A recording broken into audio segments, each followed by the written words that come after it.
ஜனவரி 29வது தேதி வரலாற்று நிகழ்வுகள்.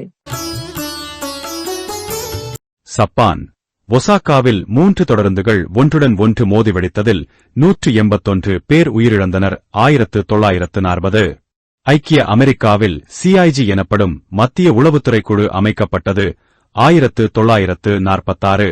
ரூபிக்கின் கனசதுரம் முதல் தடவையாக பன்னாட்டு அளவில் லண்டனில் விற்பனைக்கு வந்தது. 1980. இத்தாலியில் வெனிசு நகரில் உள்ள லா பெனிசு ஓப்பரா மாளிகை தீயினால் அழிந்தது. 1996. சீனாவின் பெருநிலப்பரப்பில் இருந்து 1949ஆம் ஆண்டிற்கு பின்னர் முதற் தடவையாக வர்த்தக விமானம் ஒன்று தாய்வானுக்கு வந்து சேர்ந்தது. 2005.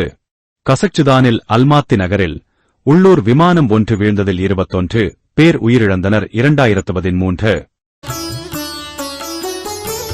கனடிய திறக்கோட்டுநர்கள் மற்றும் பாதசாரிகள் கனேடிய கோவிட்-19 கட்டுப்பாடுகளுக்கு எதிராக பாராளுமன்ற மலையில் பேரணி நடத்தி ஆர்ப்பாட்டம் நடத்தினர். 2022.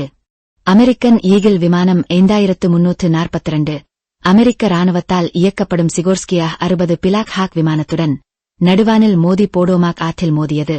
2 விமானங்களிலும் இருந்த 67 பேரும் கொல்லப்பட்டனர். 2025.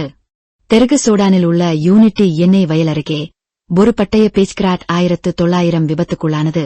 20 பேர் கொல்லப்பட்டனர். 2025.